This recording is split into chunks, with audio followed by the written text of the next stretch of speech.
తెలుగు భాష చరిత్రలో CP brown అంతర్భాగంగా వర్ధిల్లుతున్నారని రుడా చైర్మన్, పూర్వపు శాసన సభ్యులు, టీటీడీ బోర్డు మాజీ సభ్యులు రౌతు సూర్యప్రకాశ్రావు ఘనంగా పుష్పాంజలి ఘటించారు.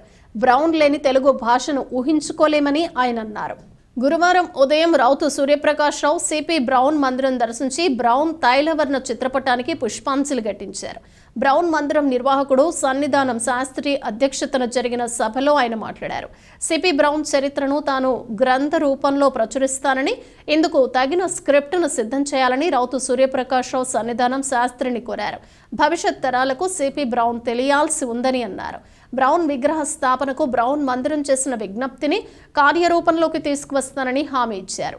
న్యాయస్థానాల ఉత్తర్వులు అవరోధంగా ఉన్నందున గోదావరి గట్టుపై సాధ్యం కానందున ఏబీ నాగేశ్వరరావు పార్క్లో అవకాశం కల్పించేందుకు కృషి చేస్తానని తెలిపారు. ఆంధ్రకేసరి, కందుకూరి వీరేశలింగం వంటి మహనీయులతో రాజమండ్రి పునీతమైందని పేర్కొన్నారు. రౌతు సూర్యప్రకాశ్రావును సన్నిధానం శాస్త్రి చండీప్రియ సన్మానించారు.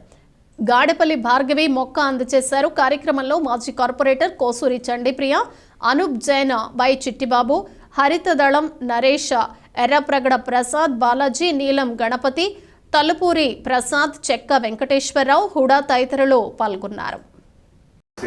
కొంత సమయాన్ని వారిని సిపి బ్రౌన్ గారు స్మరించుకునేటువంటి అవకాశాన్ని కలగజేసి, నేను ఇంతకుముందు చెప్పినట్టు సన్నిధానం వారికి వారి యొక్క జీవిత చరిత్ర సంగ్రహంగా చిన్న పుస్తక రూపంలో మీరు చెయ్యండి, చేస్తే దానికి 5 నేను భరిస్తాను. ఇంకా విగ్రహాన్ని ఎలాగా మీరు పాత్రలు అన్నారు కాబట్టి ఒక రాజమండ్రి నాయకుత్రయం ఉందా పక్కన పెడతానంటే అది కూడా నేను ఏంటంటే రోడ్డు మీద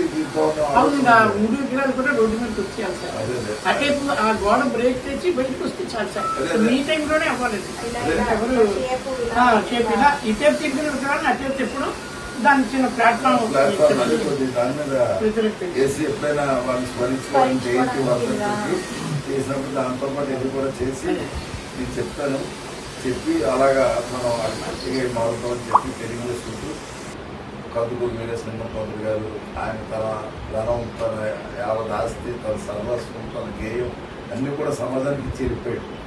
మనం ఎవరో శాస్త్రం. అలాగే సిపి బ్రౌన్ మనలో లేకపోయినా రాజమహేంద్రవరంలో ఒక అందరం కూడా స్మరించి ఆయన్ని గుర్తు తెచ్చుకునేలాగా సన్నిధానం వారు చేస్తున్నటువంటి మరి వారికి, వారి కుటుంబానికి అందరూ కూడా వారు ఎప్పుడూ చెప్పాను ఎంతో కలగా ఉందా కుటుంబం